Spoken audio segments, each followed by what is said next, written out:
Hello again, another episode of Talking to T, and I have a really huge pleasure of having the Sisseton-Wahpeton Oyate historian archivist, Tamara St. Tamara, how are you? I am great. I've been looking forward to doing this. I'm glad that this worked out. Yeah, it took a little bit, and busy. You especially busy. And for those who don't know, Tamara's also a District 1. You're a rep, not a senator. Are you a senator or a rep? I'm a representative. You are a representative of District 1. Yeah. And so I think that's a busy job, and you've been so busy between your actual career and your political career. It's hard to track you down. So the fact that we're recording this on Memorial Day evening, I'm very grateful. Yeah, well, I'm grateful too. I think that this is, it's a unique opportunity to share a little bit, and especially with somebody that really knows the world that I work in and exist in. You know every part of Sisseton, the tribe, everything. Yes. So, it's nice to have somebody to talk with on this level that comes from here too. Well, thank you. I appreciate that. And yes, I've not lived my whole life in Sisseton. I've been, throughout the country here and there. Predominantly, yes, I've been in Sisseton, called it home. I'm now in the great state, I guess, great state of North. It is a great state, North Dakota. But I do, and I've got to visit you in your office, so I've seen what you do. And the one thing that always blows my mind, and I don't know why, there's such a rich history of Native Americans. Some of the things that have been found in the region it's amazing to me. And that's the thing that, Tamara, that amazes me the most is when I see things that have been discovered.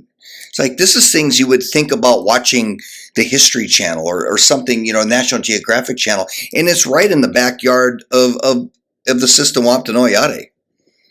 Right. I think that's where it all begins, I think, for me as a historian. And whether it's in the, in the area of politics or within the tribe, I think I wind up, carrying both hats with me at all times. The idea that, as a Native American person who grew up here, went to school here, and learned American history, which is great. I love American history. But where do we learn, that not just the Native American history, but also, even further back about the land that we all call home now? And it has been an incredible journey into some of that, and it goes into things like archaeology. And, like one elder had told me, we may not have had a written language for hundreds and hundreds and hundreds of years because the Native American written language for Dakota people, Sisseton-Wahpeton, begins in the early 1800s. So what about before then? And, instead of history beginning when Columbus arrived, in Native American history, you go all the way back to stories of families, things about places or the lands that we live on, and even all the way back to the sort of like legends or creation stories. And, it can be pretty cool. And so who's telling that or who's preserving that and sharing that, I think is pretty important. And, I think it's been the mantra of my office in the archives to be proactive and to take control of our own cultural history by telling our story. And, who better to tell one story than themselves? And I think that's really what we strive to do, or what I strive to do, not just within the realm of working with history and culture on behalf of the tribe, but also as a politician in the House of Representatives. Oh yeah, yeah. That's you bring that up too as a politician in the House of Representatives. That's a interesting mix and match to what you do. I've always wondered this, and I've never asked anybody. Um, have you ever had to do an archaeological dig? Well, there's a couple of things that we do. We do something called a traditional cultural property survey, which is done with both archaeologists on behalf of the state or maybe an engineering firm and a project. And then we also work with tribal archaeologists, and then we work with those sort of maybe more knowledgeable elders or people within the tribal communities that, know a few things too. So in the traditional cultural property surveys, we're looking for things that maybe the rest of the world doesn't know or archaeology doesn't recognize. And some of that might be important places, places of gathering or prayer, or even, burial sites. Mm-hmm. The things like the stone features, everybody talks about teepee rings, or that's the common term. But a lot of the Sioux tribes also have other understanding of those things. And it makes sense to me because you see so-called teepee rings that are really large, and then you see some that are really small. The one thing that's always got me is that you see a lot of those that are up on the ridges in the higher areas. Mm-hmm. And nobody would pitch their tent up in that place. So what are they doing up there, or what are they? And, traditional beliefs are that they are, a place of prayer, or like, I think people have heard terms like vision quest. Okay. Or we would say Yep. Habadetcha. Yeah. So there's a lot of things out there. When it comes to archaeology too, we also have in this area, and I always tell people, you could pick up any archaeological journal and see that within our region, Northeast South Dakota, the Red River Valley area, anywhere within North Dakota, Minnesota, and South Dakota, you see major burial mound complexes.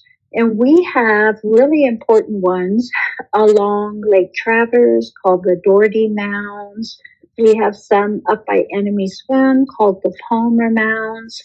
Okay. One real well-known one is by the Enemy Swim District Center on that way up there, and it's known as the Blue Dog Mound. Okay. And they were put onto maps in the late 1800s by a man by the name of T.H. Lewis. And then in 1924, they were noted and mapped by W.H. Over. Okay. And W.H. Over had excavated these burial mounds, and they found things in them that were really interesting. They found modern things. They found things like metal buttons. They did find a pair of like glasses, the precursor to plastic in the form of a comb. Oh. They found rough boxes, things like that. So, it isn't like, I think people think that these mounds, burial mounds, are this mound builder ancient race that's no longer here. They really are connected to modern tribes. That is, gosh, I didn't realize some of that's been discovered throughout time, and we know. Well, now we know. We know in the grand scheme of things, we know that Columbus. We know he was not the first one here. Right. We do know that, even though we still want to celebrate, at least at some areas, Columbus Day. Mm-hmm. What can you share about the first time that the Native Americans called the Lake Traverse area home? I mean, what information have you been Sure. able to gather about that? The origins of settlement, I guess, is probably the right way to put it. Sure. There are, and I'll tell you two different things. One, when I first began with the Tribal Historic Preservation Office, I had shown up to work in a dress and dress shoes, heels, and they were actually going out, and they were going down by Lake Traverse. They asked if I wanted to go along, and I thought, oh, well, maybe I better change. Nobody said anything. And later on, I found myself on a boat, going out to Jensen Island, and nobody told me that it was going to be that rough. I thought, wow. But anyway, we went out to Jensen Island, and they were actually doing a reburial of ancestral remains. And as we were standing on the shore of Jensen Island, I looked down and I found a piece of pottery. And that little piece of pottery had a lip edge to it. It had the markings in the clay, like a bit of a design. And I was so blown away by that. And I thought, who made this? What were they doing here? Right. And it was so beautiful there. I could see why people would live there. And so the idea of that, like who was here? Who was here? And the other thing was, one of the local historians, a man by the name of H.S. Morris, who wrote books in the early 1900s. And there are even Mr. Jensen from Browns Valley, who had collected stories with Native American people here. Just there are these great historians. I'm so appreciative of the things that they've preserved and shared.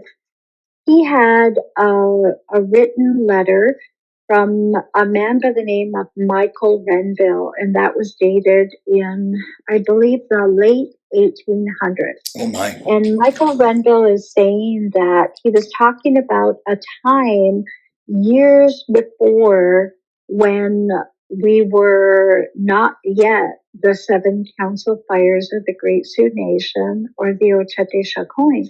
What that did was it acknowledged that we had other like structures of people, and it made me look at like old French maps when there was one from a very old French map that notes like it looks like I think it's like 13 nations of the Sioux, not seven. Oh my. It was 13 nations, and some of them, one of them actually looks like the Cheyenne.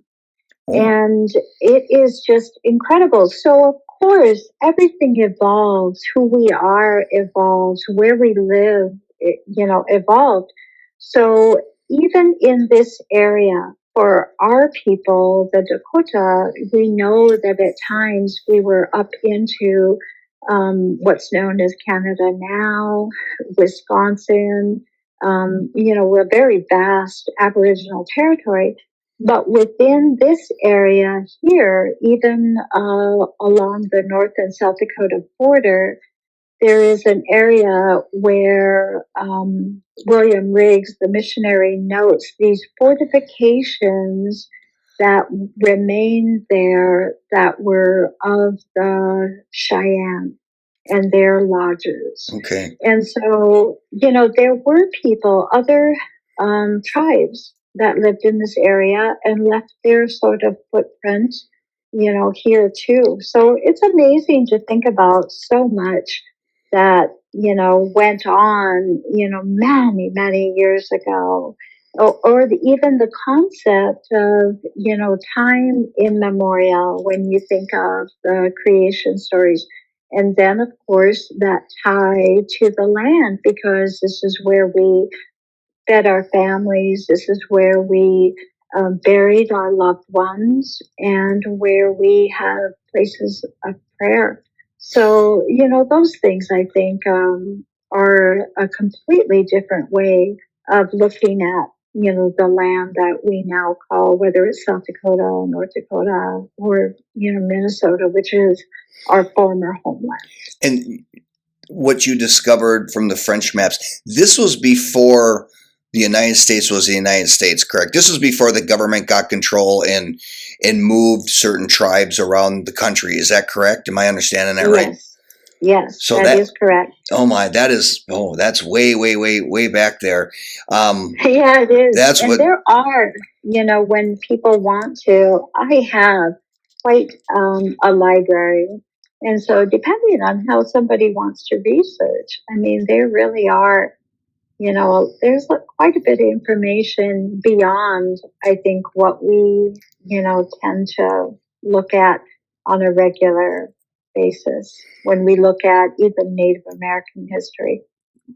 you must get a lot of inquiries from people asking questions. Oh yeah. I bet. Yeah, I bet it's constantly because you are just an encyclopedia of what you know and what you can share, like what I'm doing. And I'm sure far more important people are asking you questions. Who's the most important person? Who's the most important person that you ever talked to? Who's called you up and saying, I really want some information as to the history of the area from the Native American perspective, etc.? Well, that's a tough question because, there's a couple of ways of looking at things.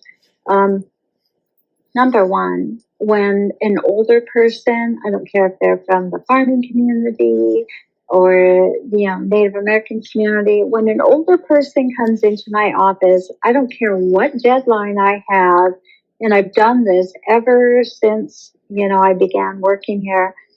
Everything stops for that time with them. Mm-hmm. Whatever they're wanting to see or know or find. And most of the time they already have knowledge, but what they're wanting to see is now we live in a modern world where, the digital images of treaties or census records and things like that are all available.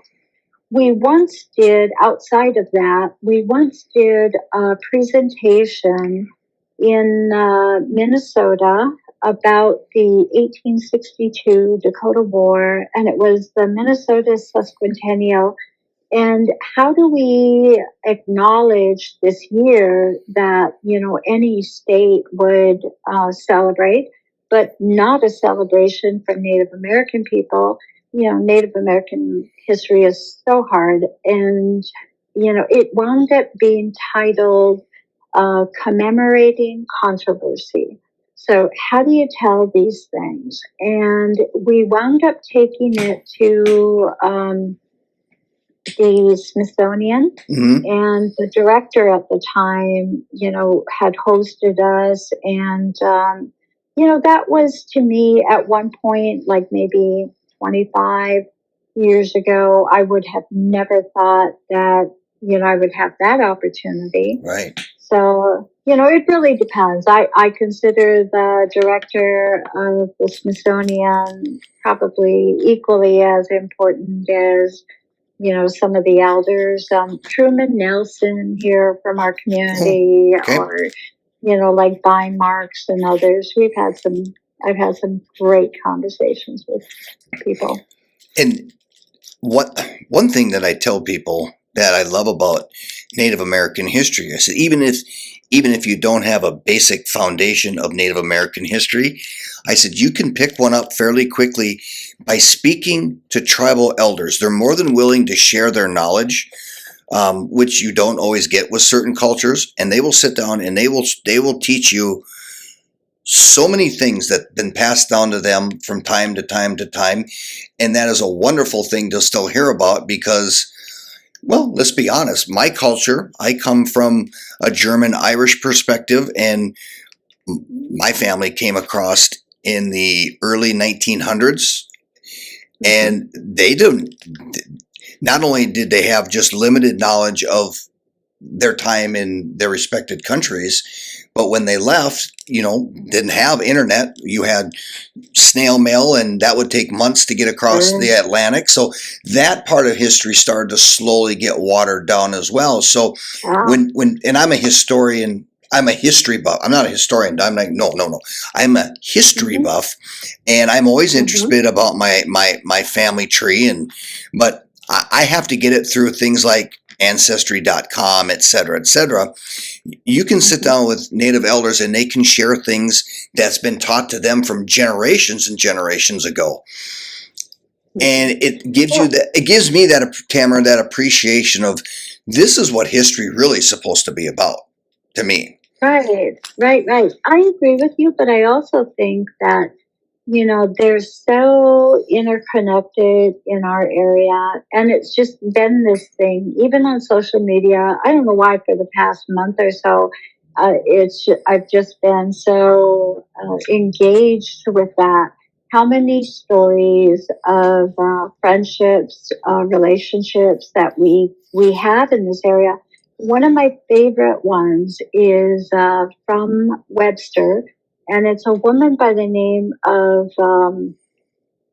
let's see, Fixstall. Her name is Ragna Alice Fixstall. Oh, Alice Ragna okay, Fixstall, yep. and she wrote poetry, and she had so many friends with my family, the Keeble family, at where she lived at Trails End, and she would have been first generation immigrant family. And the stories that she shared and the connection. My grandfather told me that her youngest daughter or daughter had taught him how to roller skate on the porch of her house. Oh, And at that point, because they were kind of a well known, maybe more accomplished family in that area, they had businesses and stuff there.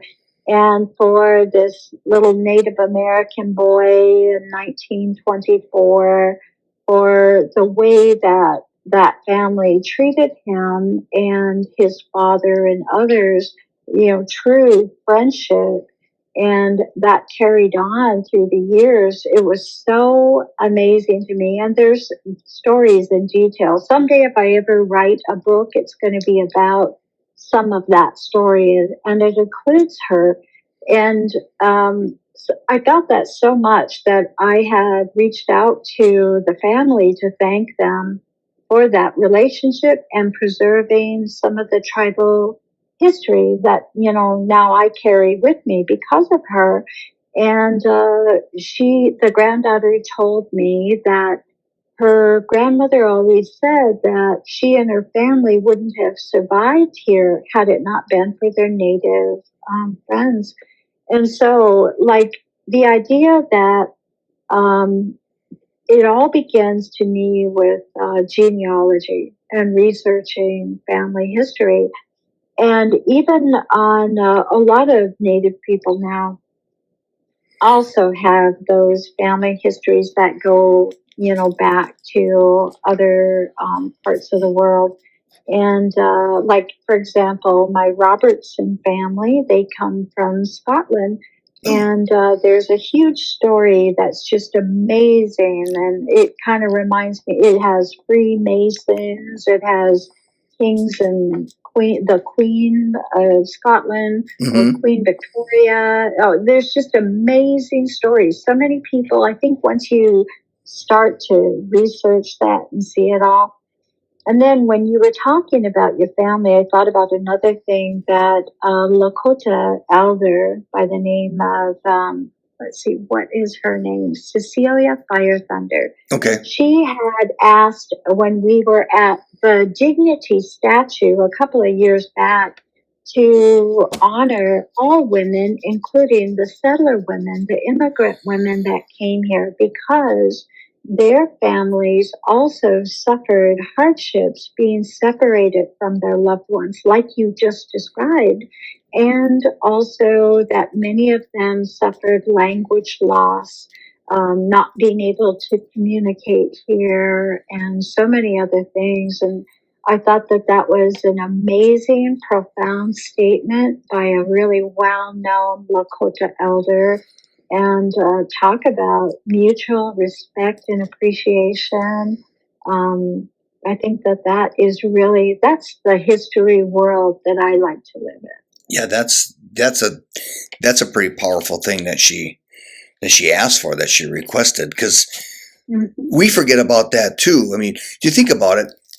We talk about immigration today, and Mm-hmm. you the conversation comes up about it must be hard for immigrants coming in today through the front door. I mean, that are coming in, even if they're not coming in through the front door, I should just put it that way, that Mm-hmm. you have a culture barrier, you have a language barrier.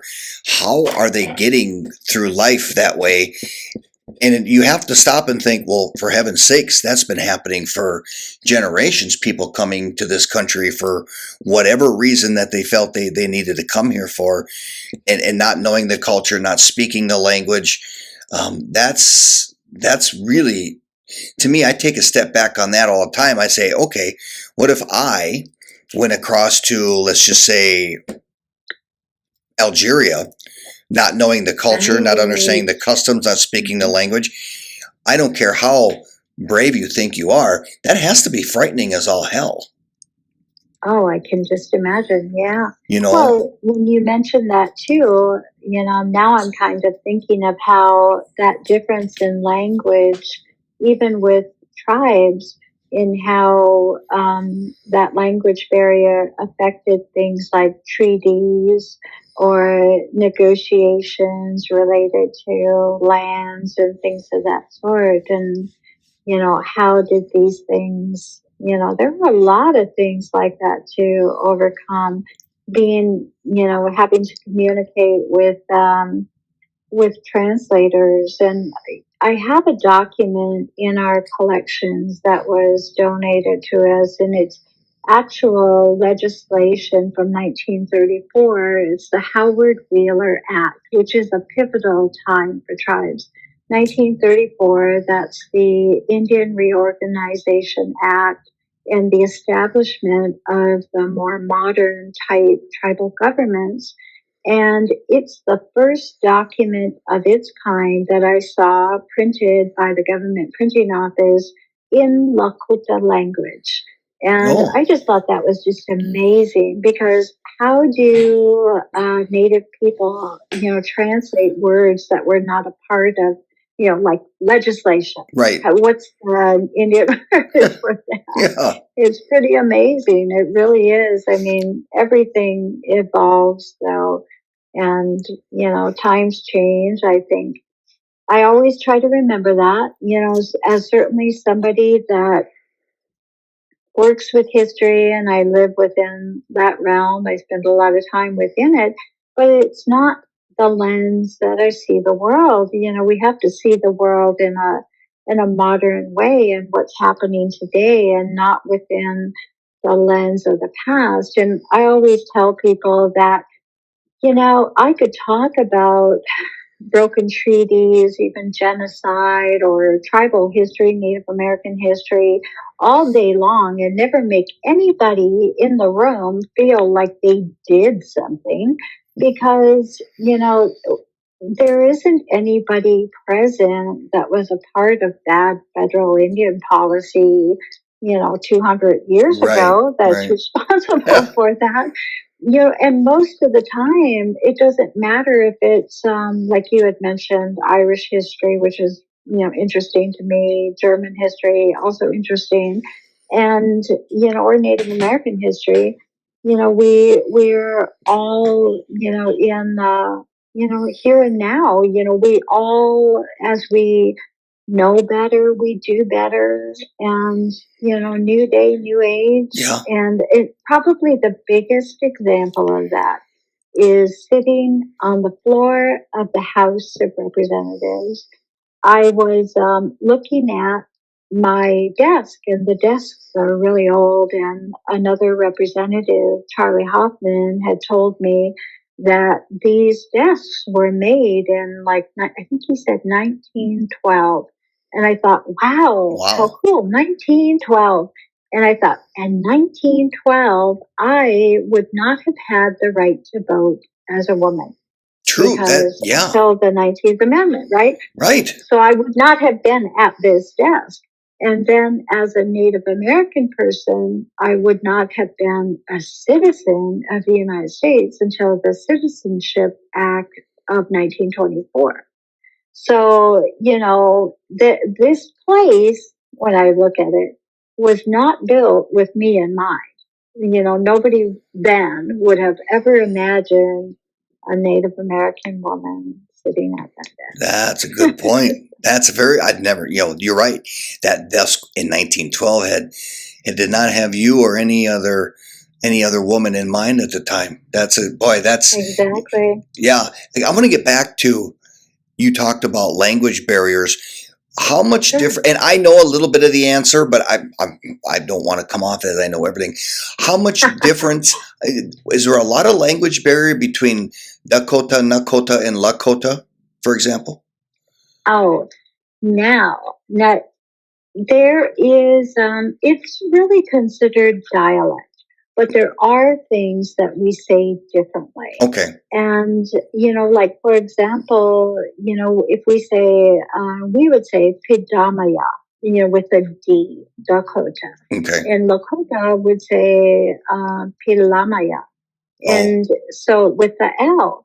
And so, teasing, of course, Native people love to tease. I've heard people say that, well, they're in La La Land, everything's L, or they say, yeah, duh, Kota, how kids tease each other. But, there are some words that are very different. Like, for example, even how you say grandpa. We would say Ungana, and I believe Lakota say your Lala. So, depending on where you were from, they do say things differently. And is there a lot of differences between, let's say Dakota, for example, and let's say a Cherokee or an Arapaho language? If you're on different parts of the country with tribes, is that where you really have a barrier in the language? Because you talked about even with amongst tribes, how could they come up with treaties? How could they? Because language is how we can come together on many things and understand one another. And how much differences was that? And and then I'm going to really go deep here. You're probably going to probably have a nosebleed, but so when tribes got together, let's say they went through times of war amongst one another, who knew the other language that could be the interpreter to finally find that peace to communicate? Well, that's a great question. Okay, now I'm thinking about at one point, how did people communicate? I think there is something that was utilized in sign language. And I had watched a video because, and I know a man he's Cheyenne, and his wife is studying somewhere in that field about how tribes communicated with sign language. And I've always thought that would be so cool to learn. Oh, that's interesting. But when it comes to listening to other tribes speak, the linguists that study indigenous languages break things down as to those that are Siouan. They would say Siouan languages or Algonquin-based languages and things like that. So the linguists, study those elements. So some of the Siouan tribes, like for example, I have a friend in Winnebago, and I had noticed that they use or even their word, ho-chunk, or we would say like ho, and they translate that as like big voice. And ho is also voice, like ho tanka is big voice in our language. There are so many things that are kind of similar. And within the different tribes that have those base languages. And another gentleman had told me years back that when languages evolve, some of the things that sort of remain the same are things like animals or things of spirituality or like family terms, like how you say mother or Okay. father or, things like that. Yeah. And so they might be very similar within different tribes. And, going back to what I mentioned with the French maps, the reason why I was so amazed at Cheyenne, because they are an Algonquin based language. Okay. And listen to me sounding like I know something when I really don't. But when they speak, and I have had friends that could speak Cheyenne and do, and their language is so, it sounds so different from our language. It sounds like, it has a lot of S type sounds to Okay. it, and it's very, very different. And I couldn't make out a single thing. But we found, I was looking and researching and even doing genealogy, that the Cheyenne lived with the Sioux, specifically even over in western South Dakota and Montana.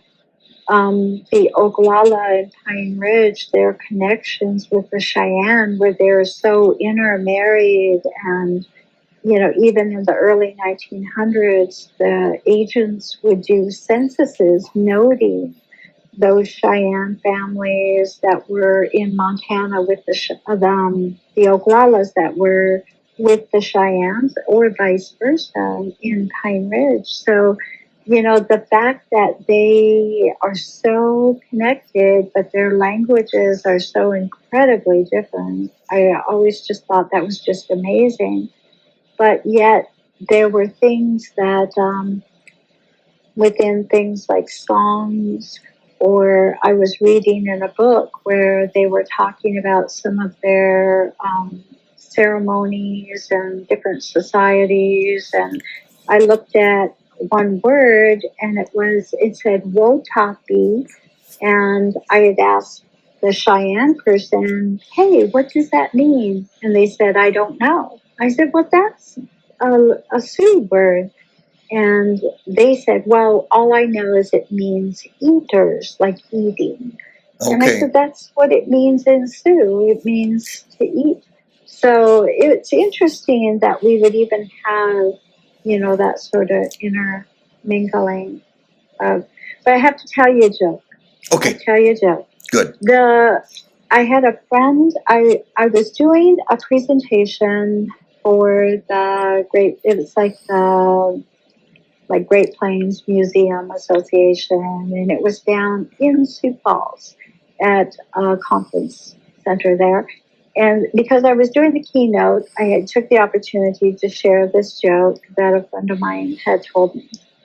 And she was telling me that she had a friend coming from DC. And usually, when I have people that come to visit the reservation too, I tell them, well, do some research. I'll recommend some books, and study a little bit before you get here, and learn about the tribes here. So when her friend arrived, she had said, I've been reading all about the Dakota. I've been reading quite a bit about the Lakota, and I've even read some about the Nakota, but I couldn't find anything on the Ramkota." And so, because Ramkota is the hotel. Yeah. It was the museum conference who was at a Dakota, so it went over really well. That would go over well. Yeah. That would go over well. And How long I have you one been? other joke for you Go too. for it. I Right, told, go for it. Lieutenant Governor Larry Roden at a tourism conference. I said, "I have a new slogan for your for South Dakota tourism." He said, "What is it?" And I said, because of course, it's wintertime when we're in legislative session, that South Dakota, come for the culture and stay because your car won't start. You know how bad it is. Yeah, gets very cold. That's a good one. Yeah. And unfortunately, there might be some truth to that.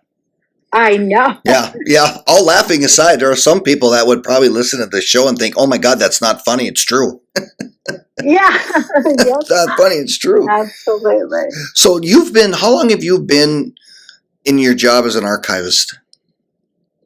I believe I started with the tribe in about 2007.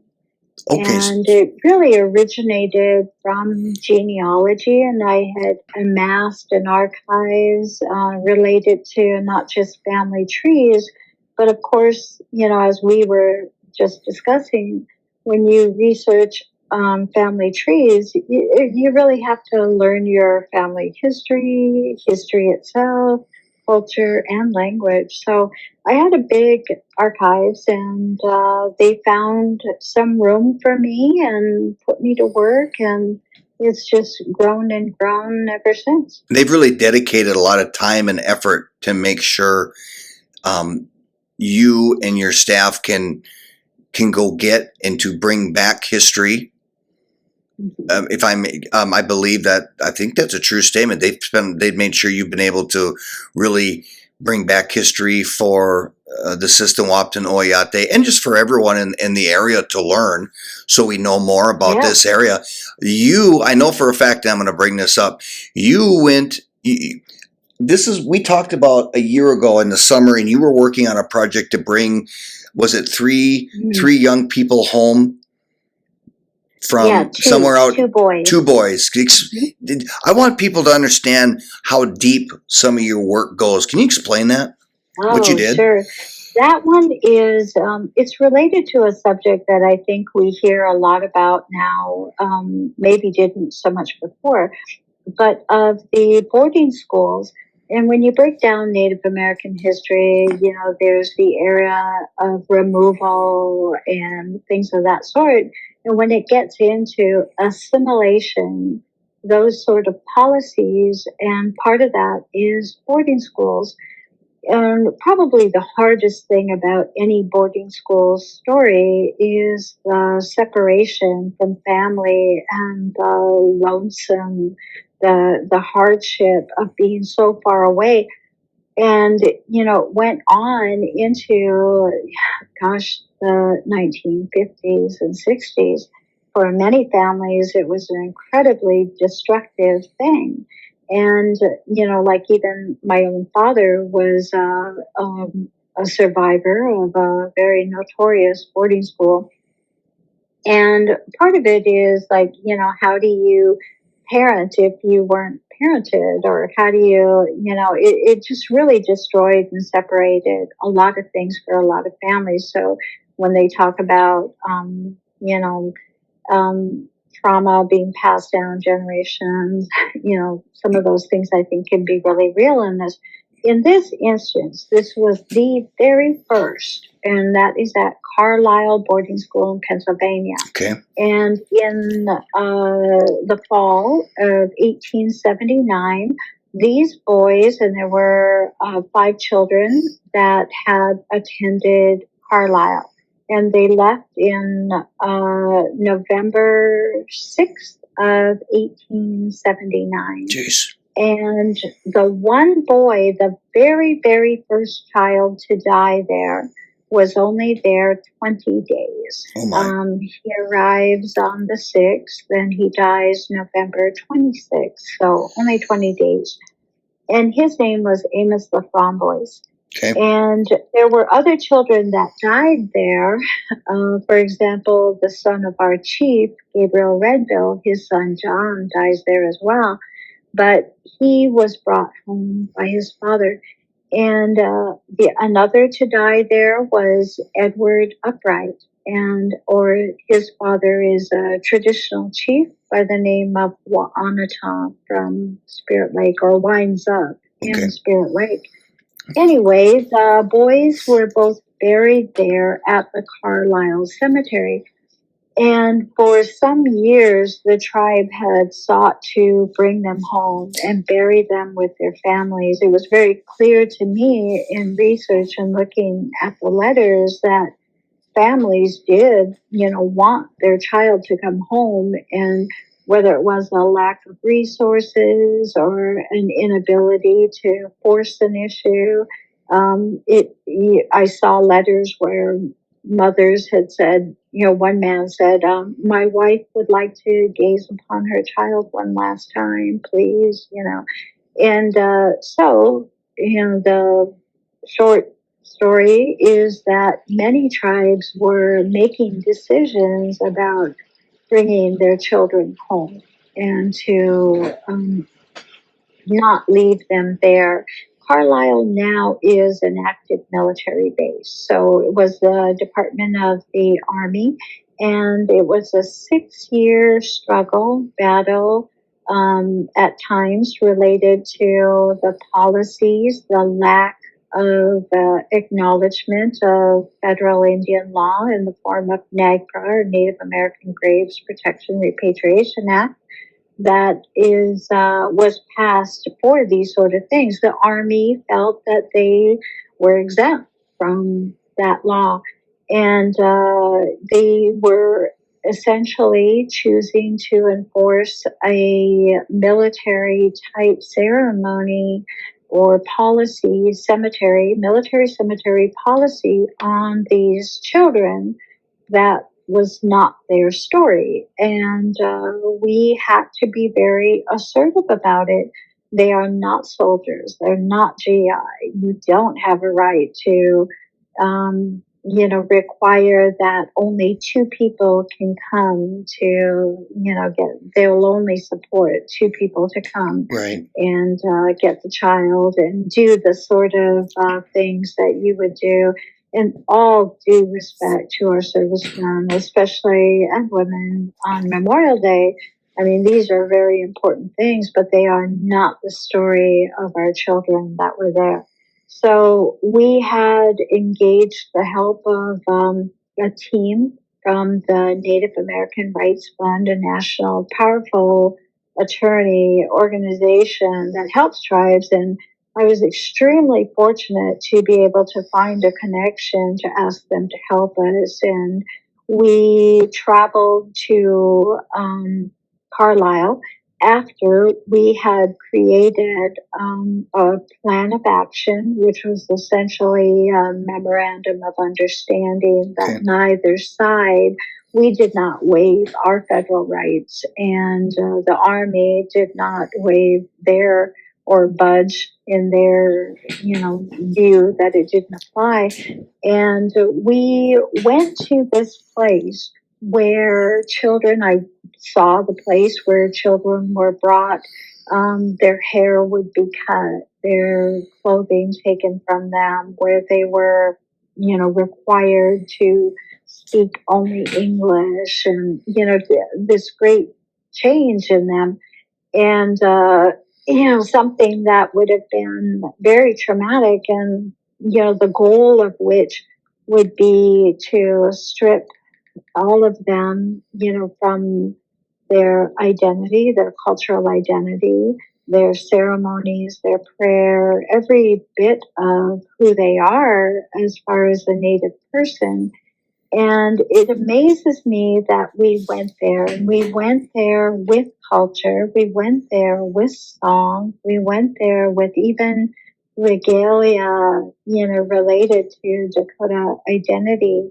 And we brought them home in a traditional manner and had the traditional ceremonies for them, and we laid them to rest in our own protected burial grounds.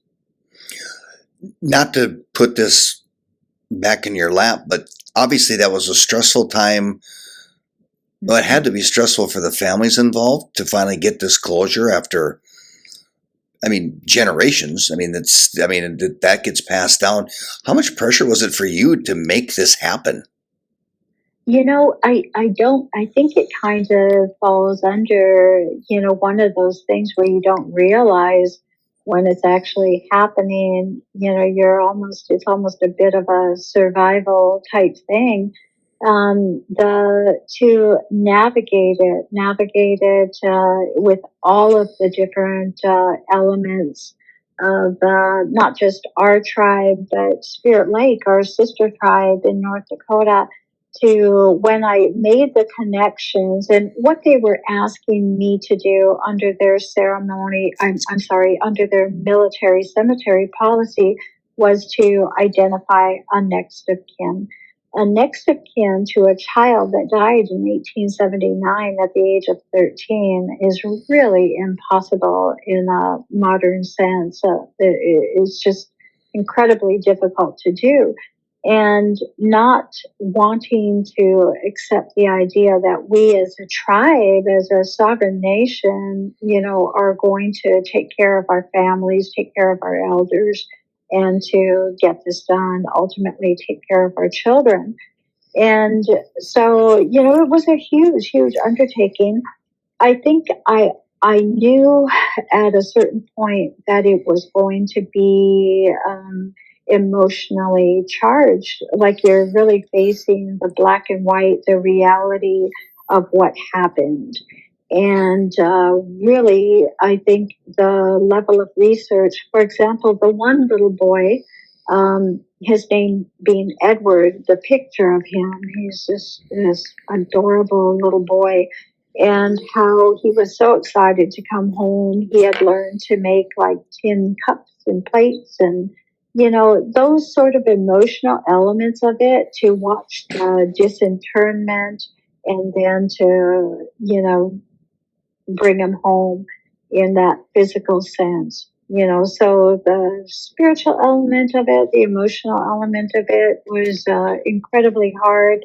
But it is something that for the first time, there's so many things in history that we can't change. Right. And can do nothing about. In this instance, it was action.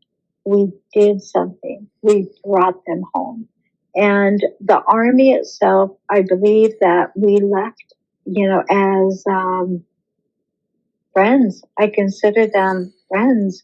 They're doing their job too. Again, that point, we had our traditional pipe carrier with us, and as we had smoked that peace pipe or that chanupa with the army in the middle of that Carlisle cemetery at midnight.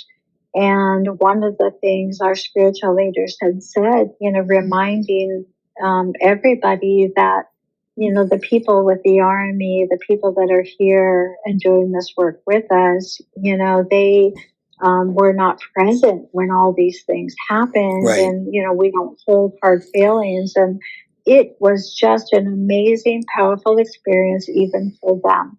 And, at the end, I think they grew in their understanding, as did we.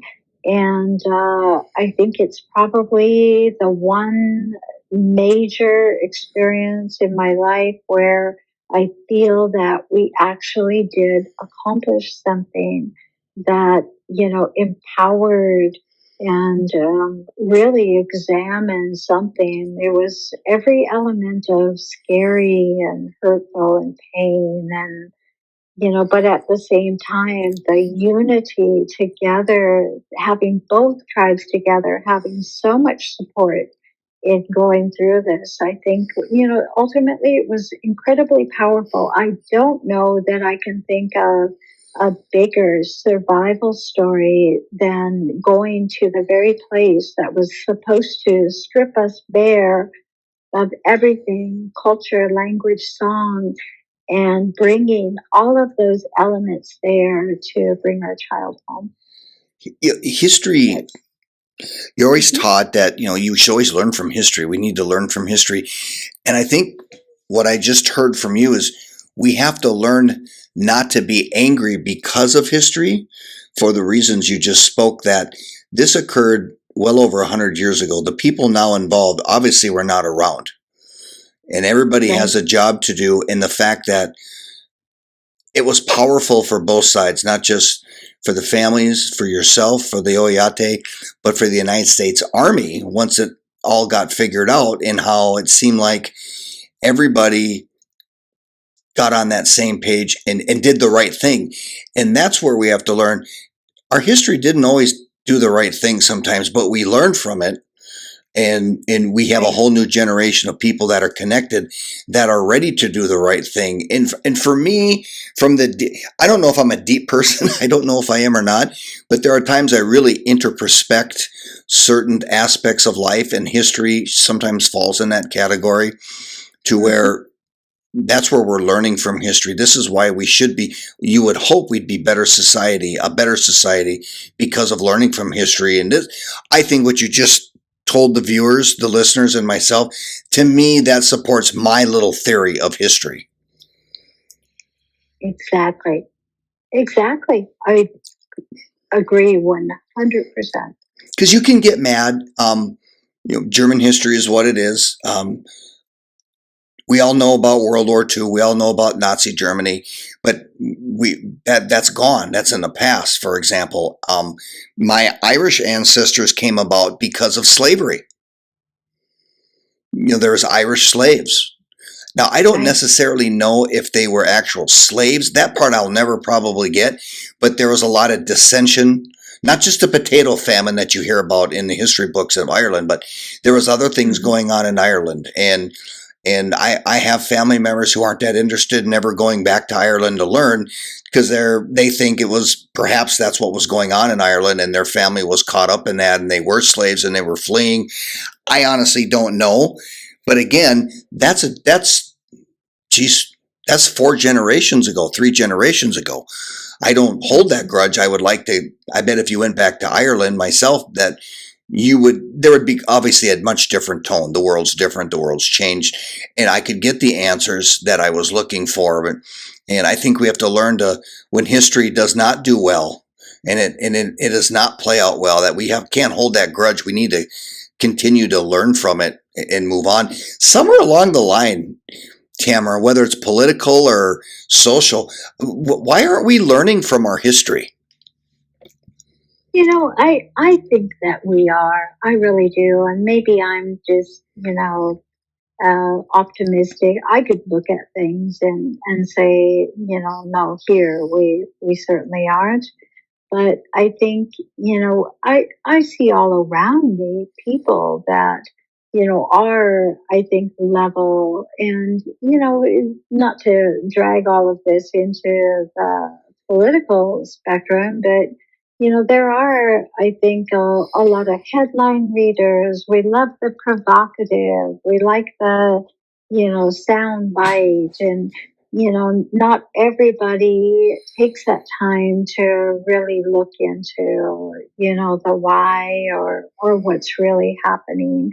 But, underneath that, when you do, I think that there's a lot more fair, level, and middle ground than I think, we see when we look at the world in that sort of surface way.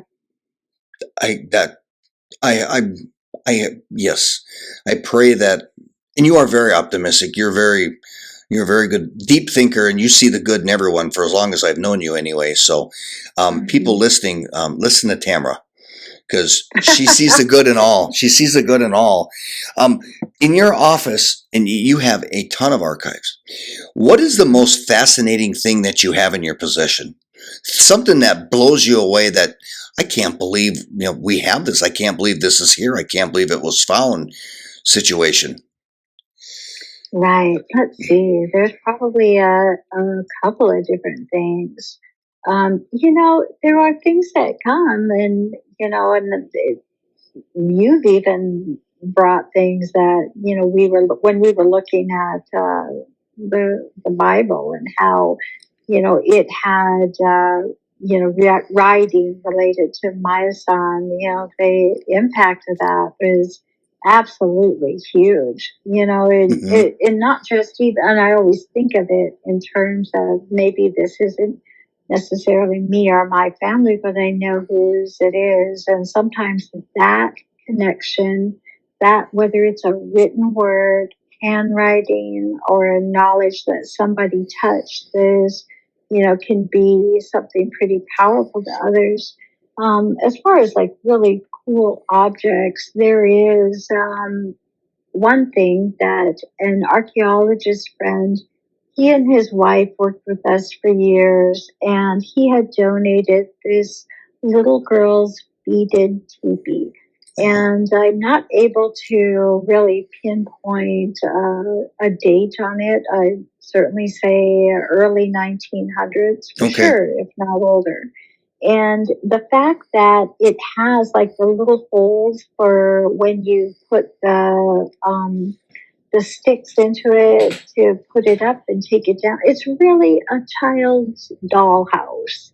That's really what it is. It's a little girl's dollhouse, but it would be Native American and this child's teepee. It's beautiful. It's beaded. It's everything about the love of a parent or grandparent in making something super special for their little one in their family. And there's just everything about that particular item just makes me happy. That's cool. That is very cool. Is there a holy grail? If you look at Christian historians, everybody wants to find the holy grail. They want to find the Ark of the Covenant. They want to find the ark that Moses built, etc. And we believe these things exist through readings, through teachings. Is there something that you have heard through the teachings that might be something that's never been found that you would really you hope is found while you're still above ground? Is there something Yeah. like the holy grail that you'd love to Yeah. find? Well, there are a couple of different things that I could think of, just to put a little bit into perspective. This may not be my particular goal, but, I do remember being so amazed that, there are other tribes that actually have objects. And because we talked about the Cheyenne earlier and how they have a medicine hat that they've had for, I have no idea, time immemorial, Okay. and that it came from Minnesota. I think that is absolutely huge. There aren't a lot of those things like, objects that tribes have had. I think for the Lakota, the Sioux, the Ochete Chapui, the pipe, the white buffalo, cap pipe. Yep. That is something. And of course, the keeper of that sacred pipe, there's many things surrounding that.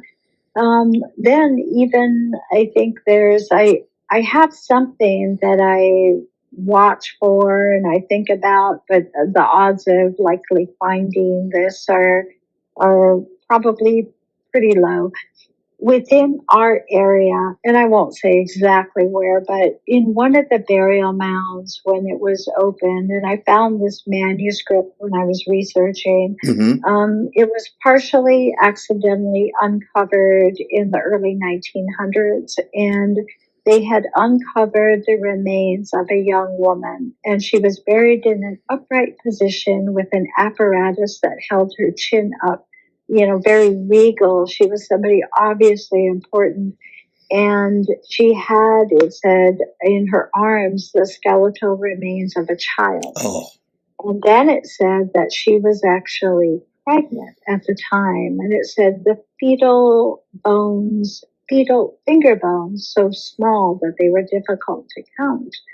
And it has always made me sad that I knew that she had been excavated from this resting place where her loved ones, had buried her in such a important way, Mm-hmm. and likely separated from her children.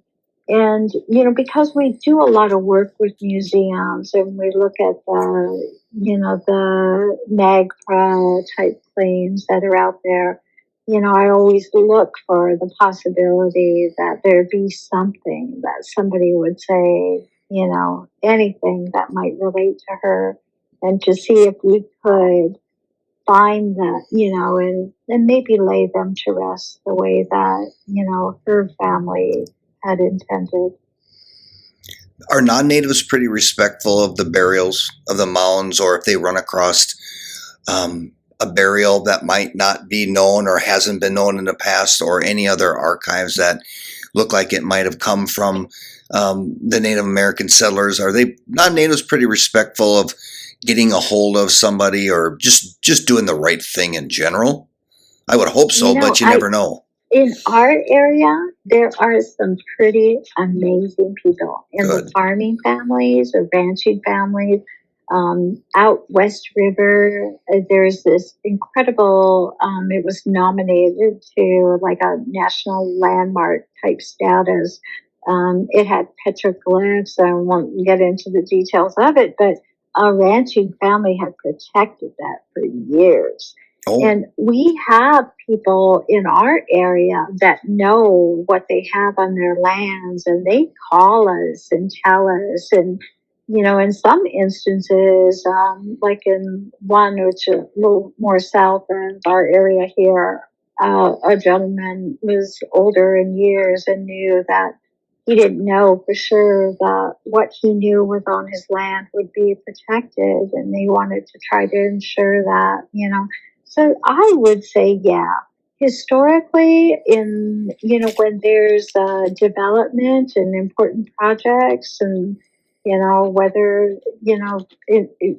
we're talking 100 years ago when it came to things like roads and things like that. No, those things weren't always respected.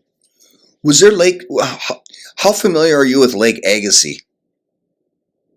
I don't know a whole lot about it other than, probably just that I think this area, or I've been told, I often picture, our area so covered with water and, Yeah, yeah, I never I've knew that much. had I never people knew when it describe dried that. up, Yeah, I really don't know either. and I didn't know if that. Now you got into something I do not know. Wow, I tell you, I'm gonna write. Hold on, I'm writing this down, Tamara.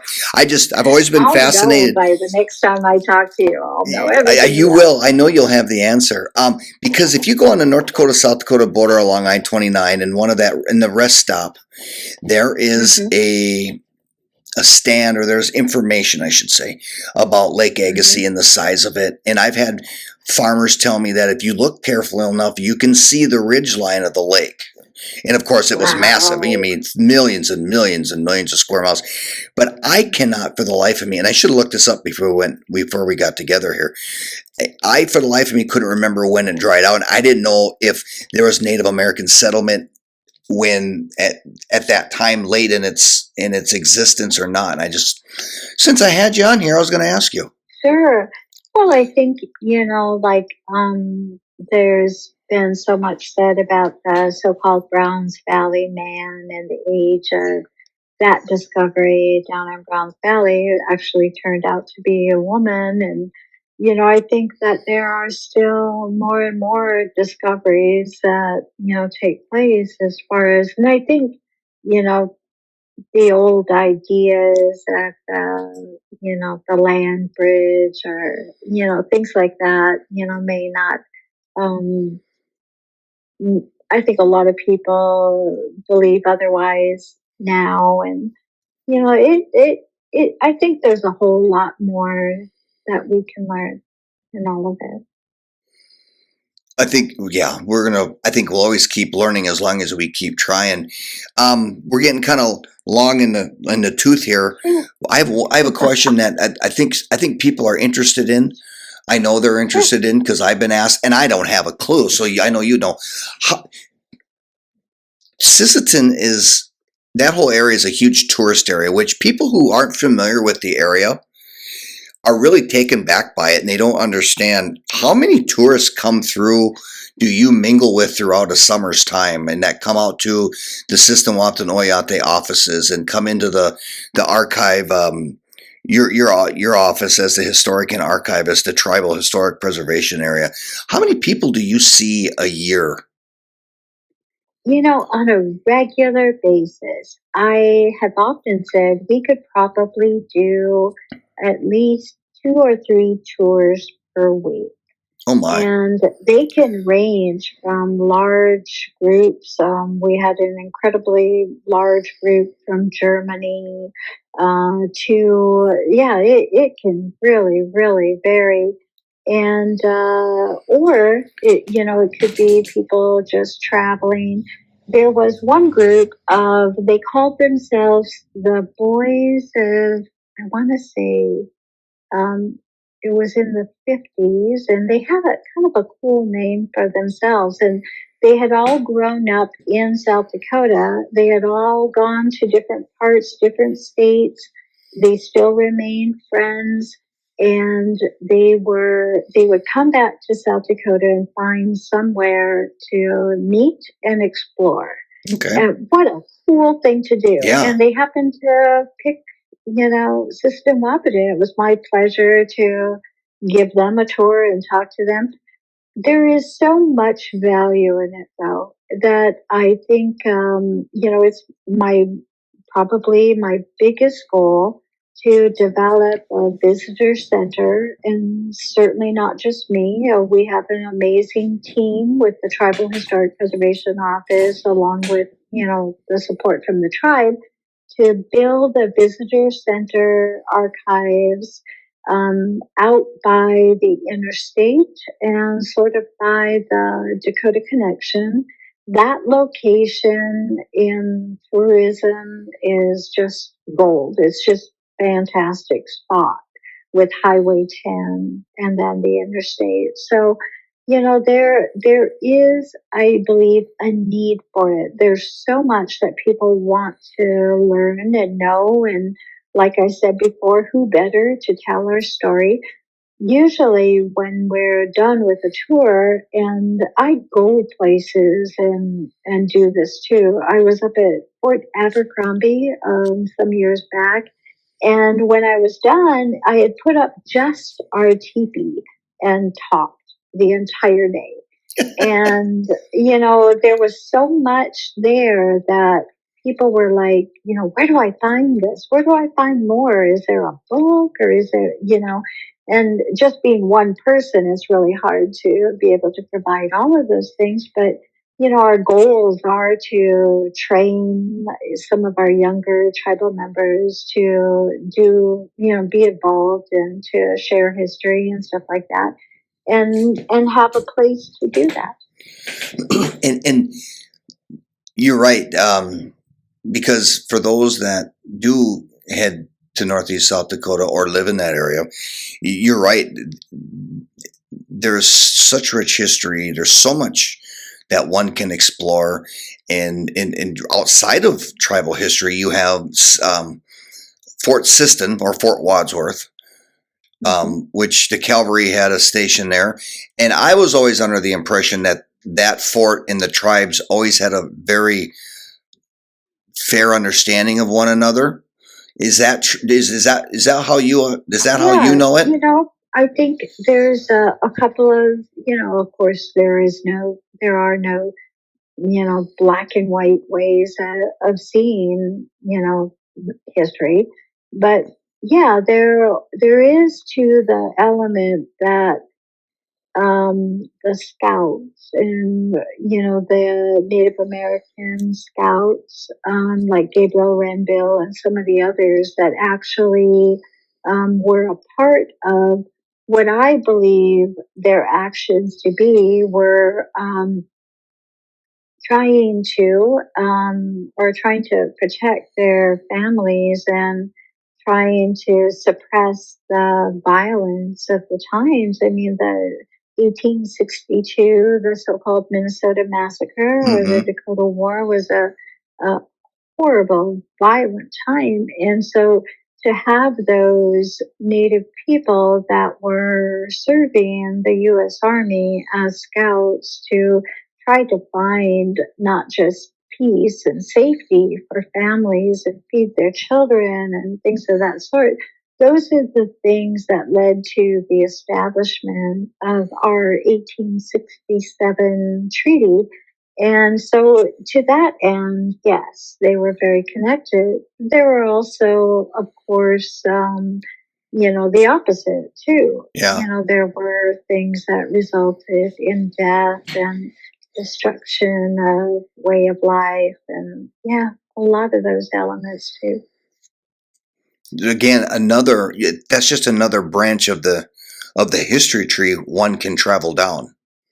Exactly. I mean, we could sit here for 2-3 days and barely scratch the surface, and for what it's worth. It's just fascinating to me. And again, this is such a rural area, Tamara. Within of the Sisseton-Wahpeton, in that what they call the triangle of the Sisseton-Wahpeton, Sioux tribe, the Oyate, and the area around it where non-natives settle. It's a decent sized area, but there's not a lot of population. But the history is so unbelievably rich.